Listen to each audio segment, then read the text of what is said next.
여러분 안녕하십니까? 이어서 광주 MBC 5시 뉴스입니다. 광주 신세계백화점 확장 이전 계획이 버스터미널 부진의 유스퀘어 문화관을 활용한 확장안으로 전면 수정됐습니다. 광주시와 신세계, 금호그룹은 오늘 업무 협약을 체결하고 광주 신세계백화점 확장에 적극 협력하기로 했습니다. 이에 따라 기존 신세계백화점이 인근 유스퀘어 문화관까지 확장되고 종합버스터미널 일대가 광주의 대표 랜드마크 복합시설로 조성됩니다.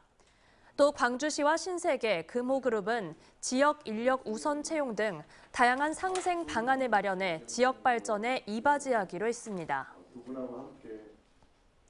광주 시민들의 수건 사업이었던 광주 운전면허 시험장의 착공식이 열렸습니다. 광주 도시공사에 따르면 총 면적 4만여 제곱미터 규모인 광주 운전면허 시험장은 사업비 328억 원이 투입돼 광주 북구 삼각동 일대에 오는 2025년까지 지어질 예정입니다. 지난 1997년 북구 두암동에 있던 운전면허 시험장이 나주로 확장 이전하면서 광주 시민들은 26년여간 운전면허를 취득하기 위해 나주까지 가는 불편을 겪어야 했습니다. 법정 소송 등으로 속도를 내지 못했던 광주 동부경찰서 신축 이전 사업에 청신호가 켜졌습니다. 광주경찰청에 따르면 대법원은 신축 동부경찰서 예정 부지 소유주가 재작년 광주 동구를 상대로 제기한 도시관리계획 취소 소송에 대해 지난달 상고 기각했습니다. 이로 인해 지난 2018년 이후 멈춰 있던 사업이 재개될 수 있게 되면서 경찰은 내년부터 실시 설계에 들어가 2027년 동부경찰서 신축 청사를 준공할 계획이라고 밝혔습니다. 이와 함께 2028년 첨단 3지구의 준공 예정인 광주 중부경찰서도 내년에 토지 매입을 완료하는 등 사업을 차질없게 진행한다는 방침입니다.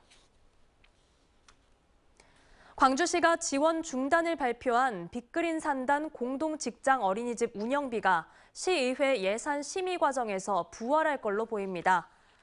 광주시의회는 모레부터 시작되는 내년도 광주시 본예산 심의에서 어린이집과 관련된 9천만 원의 예산 지원을 살펴볼 예정입니다.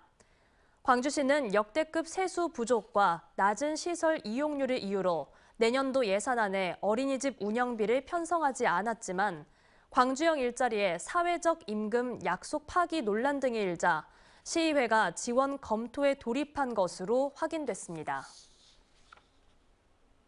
한창훈 광주경찰청장이 검경 브로커 사건에 소속 직원들이 연루된 것과 관련해 안타까운 일이라고 밝혔습니다. 한 청장은 기자간담회를 열고 최근 간부 직원 2명이 수사청탁 의혹 등으로 직위 해제된 것을 두고 일어나서는 안 될 일이 발생했다고 말했습니다. 다만 현재 검찰 수사가 진행 중이고 어떤 결론도 나오지 않은 만큼 수사 결과를 지켜봐야 한다고 덧붙였습니다.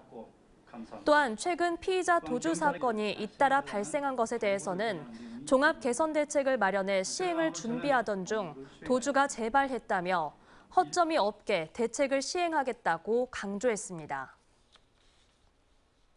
광주의 한 노래방에서 마약을 투약한 혐의를 받고 있는 베트남인들이 경찰의 무더기로 붙잡혔습니다. 광주경찰청 마약범죄 수사대는 어제 새벽 광주시 광산구 우산동의 한 외국인 전용 노래방에서 케타민 등 마약류를 투약한 혐의로 베트남 국적의 남녀 12명을 붙잡아 이 가운데 10명에 대해 구속영장을 신청했습니다. 언제 어디서나 내 손 안의 뉴스. 광주 MBC 뉴스 유튜브 구독으로 함께하세요.